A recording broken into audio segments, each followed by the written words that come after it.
നമസ്കാരം, കർമ്മ ന്യൂസിലേക്ക് സ്വാഗതം. ഇസ്മായിൽ ഹനിയയുടെ കൊലപാതകത്തോടുകൂടി ഇസ്രായേൽ ലക്ഷ്യമിട്ട 4 ഹമാസ് നേതാക്കളിൽ ഒരാൾ മാത്രമാണ് ഇനി അവശേഷിക്കുന്നത്.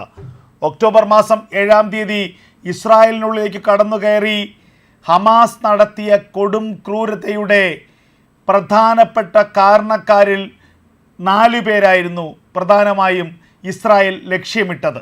അതിൽ 3 പേർ ഇതിനകം തന്നെ കൊല്ലപ്പെട്ടിരിക്കുന്നു. അതിൽ ഏറ്റവും അവസാനത്തെ കൊലപാതകമായിരുന്നു ഇസ്മായിൽ ഹനിയയുടേത്. ടെഹ്റാൻ, ഇറാൻ്റെ തലസ്ഥാനമായ ടെഹ്റാനിൽ താമസിക്കവെയാണ് ഇസ്മായിൽ ഹനിയയെ ഏറ്റവും തന്ത്രപൂർവമായ രീതിയിൽ ഹമാസിൻ്റെ സേനാ മേധാവിയെ ഇസ്രായേൽ കൊലപ്പെടുത്തിയത്. ഇനി അവശേഷിക്കുന്നത് യഹിയ സിൻവാറാണ്. ഹമാസിൻ്റെ സൈനിക വിഭാഗം മേധാവിയാണ് യഹിയ സിൻവാർ. 2007 ഇസ്മായിൽ ഹനിയ ചുമതല ഒഴിഞ്ഞ ശേഷം ഇസ്മായിൽ ഹനിയ ഖത്തറിലെ ദോഹയിലേക്ക് പോവുകയും ആ ചുമതല യഹിയ സിൻവാറിന് കൈമാറുകയും ചെയ്തിരുന്നു.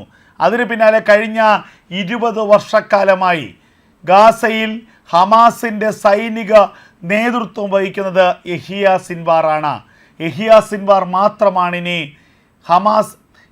സിൻവാർ മാത്രമാണിനി ഇസ്രായേലിൻ്റെ ഹിറ്റ് ലിസ്റ്റിൽ അവശേഷിക്കുന്ന ഒരാൾ. ഇസ്മായിൽ ഹനിയ, അതുപോലെ തന്നെ മുഹമ്മദ് ഡീഫ്, അതുപോലെ മറ്റൊരാൾ തുടങ്ങി 3 പേര് ഇതിനകം ഹമാസിൻ്റെ നേതൃനിരയിലുള്ള 3 പേരെ ഇതിനകം ഇസ്രായേലി സേന കൊലപ്പെടുത്തി കഴിഞ്ഞിരിക്കുന്നു. ഹമാസ് എന്ന് പറയുന്ന ഭീകര സംഘടനയെ പൂർണ്ണമായും ഭൂമിയിൽ നിന്നും ഉന്മൂലനം ചെയ്യുമെന്ന് ഇസ്രായേൽ എന്ന രാജ്യം പ്രതിജ്ഞയെടുത്തത് ഒക്ടോബർ മാസം 7-നാണ്. കഴിഞ്ഞ നിരവധി വർഷങ്ങളായി, പതിറ്റാണ്ടുകളായി ഹമാസും ഇസ്രായേലും തമ്മിലുള്ള യുദ്ധം നടക്കുകയാണ്. എന്നാൽ അത് ഏറ്റവും അധികം മറനീക്കി പുറത്തു വന്നത് ഒക്ടോബർ മാസം 7-ന് പിന്നാലെയാണ്. ഒക്ടോബർ മാസം 7-ാം തീയതിയാണ് ഇസ്രായേൽ എന്ന രാജ്യത്തിലേക്ക് കടന്നു കയറി 1500ഓളം വരുന്ന ഇസ്രായേലി പൗരന്മാരെ ഹമാസിൻ്റെ ഭീകരവാദികൾ കൊന്നൊടുക്കിയത്. കുട്ടികളും സ്ത്രീകളും അടക്കമുള്ളവരെ പച്ചയ്ക്കു കത്തിക്കുകയായിരുന്നു ഹമാസിൻ്റെ ഭീകരവാദികൾ ചെയ്തത്. പെട്രോൾ ഒഴിച്ചുകൊണ്ട് വീടിനുള്ളിലുള്ള ആളുകളെ വീടിന് പുറത്ത് തീയിട്ട് ജീവനോടെ കത്തിക്കുകയായിരുന്നു. അത്രത്തോളം ക്രൂരത ഇതിനു മുൻപ് ഒരു ഭീകര സംഘടനയും ഒരു രാജ്യത്തോടും ചെയ്തിട്ടില്ല എന്നുള്ളത് യാഥാർത്ഥ്യമായിരുന്നു. അന്ന് ഇസ്രായേൽ പ്രതിജ്ഞ എടുത്തതാണ് ഹമാസ് എന്ന് പറയുന്ന ഭീകര സംഘടനയെ പൂർണ്ണമായും ഉന്മൂലനം ചെയ്യുമെന്ന്. ഹമാസിൻ്റെ നേതാക്കന്മാരെ ഓരോരുത്തരെയായി കൊന്നൊടുക്കുമെന്ന് അന്ന് ഇസ്രായേൽ പ്രതിജ്ഞ എടുത്തതാണ്. ആ പ്രതിജ്ഞ യാഥാർത്ഥ്യമായി മാറിയിരിക്കുന്നു. ഓരോരോ ഹമാസിൻ്റെ നേതാക്കളെയായി കൊന്നൊടുക്കിയിരിക്കുകയാണ്.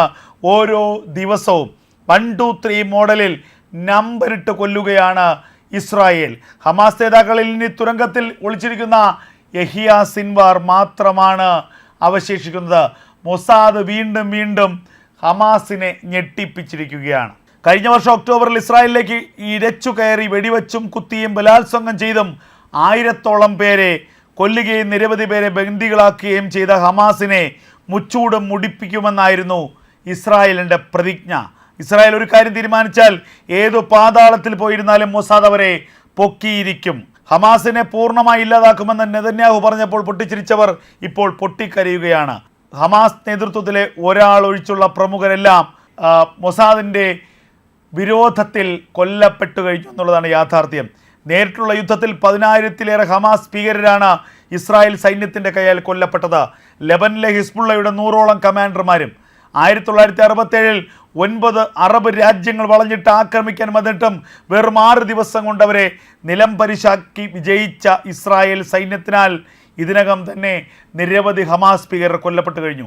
ഒരു കാര്യം ഉറപ്പാണ്, ഇസ്രായേലിന് നേരെ കൈപൊക്കാൻ ഇനി അടുത്ത കാലത്തൊന്നും ഹമാസിൻ്റെ കൈ പൊങ്ങില്ല.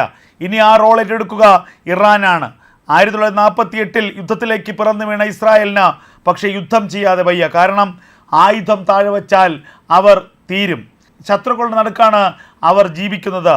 ആ ഇസ്രായേലിൻ്റെ ഏറ്റവും വലിയ സുരക്ഷാ കവചമാണ് മൊസാദ് എന്ന തങ്ങളുടെ ചാര സംഘടന. ഇസ്മായിൽ ഹനിയ എന്ന ഹമാസിൻ്റെ പോളിറ്റ് ബ്യൂറോ തലവനെ കൊലപ്പെടുത്തിയത് തന്നെ ഏറ്റവും വലിയ മൊസാദിൻ്റെ ശക്തിയുടെ ഉദാഹരണമാണ്.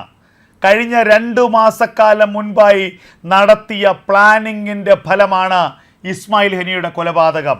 ടെഹ്റാൻ എന്ന ഇറാൻ്റെ തലസ്ഥാനത്ത് ഏറ്റവും സുരക്ഷിതമെന്ന് ഇറാൻ കരുതിയ ഹമാസ് കരുതിയ ഇടത്ത് കഴിഞ്ഞ 2 മാസക്കാലമായി നീണ്ടുനിന്ന പ്ലാനിങ്ങിൻ്റെ പദ്ധതിയുടെ തുടർച്ചയാണ് ഇസ്മായിൽ ഹനിയെ ഇസ്രായേൽ കൊന്നു തള്ളിയത്. ഇസ്മായിൽ ഹനിയ സ്ഥിരമായി ടെഹ്റാനിലെത്തിയാൽ തങ്ങുന്ന ഹോട്ടൽ ഏതെന്ന് കൃത്യമായി അവർ കണ്ടെത്തിയിരുന്നു. ആ ഹോട്ടലിലെ മുറിയും കൃത്യമായി മനസ്സിലാക്കിയിരുന്നു.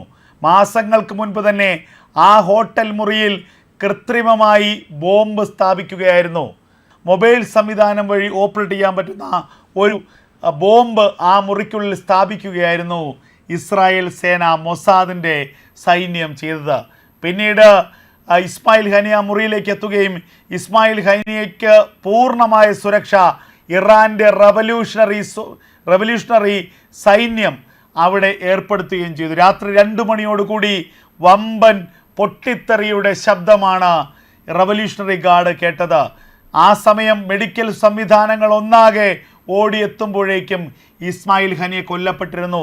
ഇസ്മായിൽ ഹനിയയും അംഗരക്ഷകനും മാത്രമാണ് ആ ആക്രമണത്തിൽ കൊല്ലപ്പെട്ടത്. ഇസ്മായിൽ ഹനിയ താമസിച്ചിരുന്ന മുറിയിൽ മാത്രമാണ് സ്ഫോടനമുണ്ടായത് എന്നുള്ളത് ഏറ്റവും പ്രധാനപ്പെട്ട കാര്യമാണ്. പാലസ്തീൻ്റെ മറ്റ് നിരവധി നേതാക്കൾ ആ ഹോട്ടൽ മുറിയിൽ, ആ കെട്ടിടത്തിൽ താമസിച്ചിരുന്നുവെങ്കിലും ഒരാൾക്കും ഒരു പോറൽ പോലും ഉണ്ടായില്ല എന്നുള്ളതാണ് യാഥാർത്ഥ്യം. ഇതാണ് മൊസാദിൻ്റെ ലക്ഷ്യം, ഇതാണ് മൊസാദിൻ്റെ കൃത്യത. മൊസാദ് ഒരാളെ കൊല്ലണമെന്ന് തീരുമാനിച്ചാൽ കൊന്നിരിക്കുമെന്നതിന് യാതൊരു തർക്കവുമില്ല. അതിൻ്റെ ഏറ്റവും വലിയ ഉദാഹരണമാണ് ഹമാസിൻ്റെ പോളിറ്റ് ബ്യൂറോ തലവനായ ഇസ്മായിൽ ഹനിയയെ ടെഹ്റാനിൽ കടന്നുകയറി കൊലപ്പെടുത്തിയത്. ഇറാന് പോലും നാണക്കേടുണ്ടാക്കിയ സംഭവമാണിത്.